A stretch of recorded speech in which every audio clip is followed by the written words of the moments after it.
کرو اگر تم واقعی اللہ رب العزت کی عبادت کرتے ہو۔ اولاد کی تربیت کن بنیادوں پر ہونی چاہیے؟ قرآن کریم کی طرف آئیے، یا یحییٰ خذ الکتاب بقوہ وآتیناہ الحکم صبیا۔ ہم نے یحییٰ کو بچپن ہی میں وہ قابلیت عطا کی تھی، ہم نے یحییٰ کو بچپن ہی میں اس طرح کی اچھائیاں عطا کی تھی، وہ قوت فیصلہ یا وہ اچھی باتیں، وہ دانش کی باتیں، وہ حکمت کی باتیں ہم نے ان کو سکھا دی تھی۔ کوئی کہہ سکتا ہے یہ اللہ کا خاص فضل ہے، لیکن اس سے یہ بات تو ثابت ہوتی ہے بچپن ہی سے اچھائی کی باتیں اگر منتقل کی جائیں بچہ اسے قبول کرنے کے لیے تیار رہتا ہے۔ یہ چیز ثابت ہوتی ہے قرآن کریم کی اس آیت سے، اور یہ آیت ہم تمام کو دعوت دیتی ہے وَآتَيْنَاهُ الْحُكْمَ صَبِيًّا۔ بچپن ہی سے اپنی اولاد کی سچی تربیت کرنے والے بنیں، ان کے سامنے وہ اچھے واقعات رکھیں، ان کے سامنے وہ اچھائی کی باتیں رکھیں، ٹائم دینے والے بن جائیں، وقت دینے والے بن جائیں۔ دنیا بھر کی خرافات میں جو ہم نے اپنے اولاد کو بعض لوگوں نے جو ڈال رکھا ہے وہاں سے ان کو نکالنے کی کوشش کی جائے۔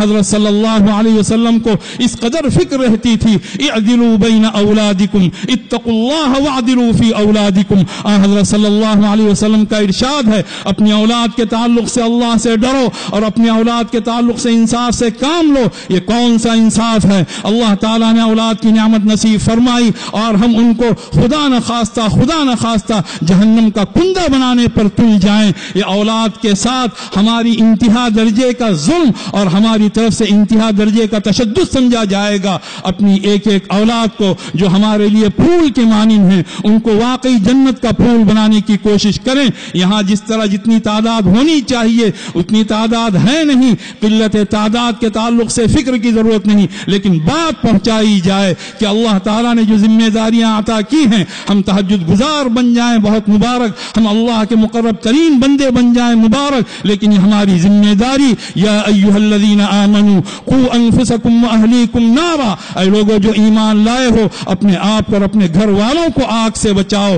گھر والوں میں اس کی اولاد بدرجہ اولاد شامل ہے، آگ سے بچانے کا انتظام کرنا والدین پر فرض، نمازوں کے تعلق سے ان کو تلقین کرنا، ان کو تعلیم دینا، جس طرح مروا اولادکم آیا ہے اسی طرح علموا اولادکم بالصلاح آیا ہے۔ نمازوں کے تعلق سے تلقین، 10 سال کی عمر کے بعد بھی نماز نہ پڑھنے پر اس کی کچھ تادیب کرنا، اس کی ہلکی پھلکی پٹائی کرنا، اس کا حکم نبی اکرم صلی اللہ علیہ وسلم نے دیا ہے۔ کیا ہم میں سے کوئی اس طرح کی چیزوں کو ایسی اہمیت دیتا ہے؟ اپنے دل پر ہاتھ رکھ کر بتایا جائے کہ کیا ہم اپنی اولاد کی تربیت کے تعلق سے اس طرح سنجیدہ ہوئے ہیں جس طرح اللہ کے رسول صلی اللہ علیہ وسلم نے ہمیں سنجیدہ بنانا چاہا، جس طرح اللہ کی کتاب پوری سنجیدگی کے ساتھ دعوت دیتی ہے۔ حضرت یحییٰ علیہ السلام کے بارے میں اللہ نے ارشاد فرمایا وَآتَيْنَاهُ الْحُكْمَ صَبِيًّا وَحَنَانًا مِّن لَّدُنَّا وَزَكَاةً وَحَنَانًا مِّن لَّدُنَّا وَزَكَاةً۔ ہم نے اپنی طرف سے نرمی، مودت، رحمت، مہربانی ان کو عطا فرمائی۔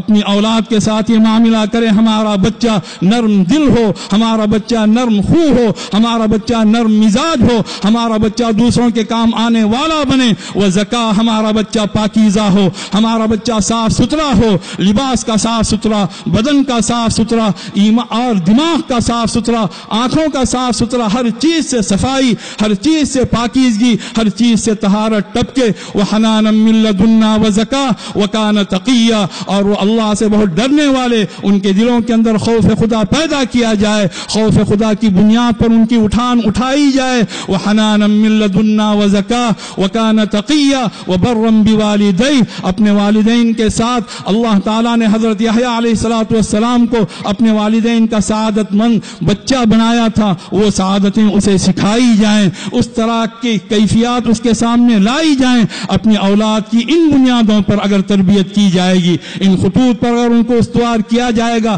آج ہم جانتے ہیں کتنے ماں باپ ایسے ہیں جو یہ کہتے ہیں بچہ لڑ کر آ جائے، اس نے تمہیں گالی دی تو تمہیں جواب میں 1 کی 10 سنانا چاہیے تھا، اس نے تمہیں 1 مار ماری تمہیں 10 مار مارنی چاہیے تھی۔ اس طرح کی تربیت، اس کے اندر ایک تشدد کا مزاج، اس کے اندر ایک لڑنے کا مزاج، اس کے اندر فساد کا مزاج، اور یہ بھی بچوں کی لاڈ کے عنوان پر اور بچوں کے پیار کے عنوان پر اس طرح کی چیزیں جو کی جاتی ہیں، ہم اپنی اولاد کو تباہ کرنے والے سمجھے جائیں گے۔ وہ حنان ہو، وہ محبت ہو، وہ اچھا جذبہ ہو، اسلام کا تعارف ہی نبی اکرم صلی اللہ علیہ وسلم نے صبر و سماحت سے فرمایا، ایمان کا تعارف ہی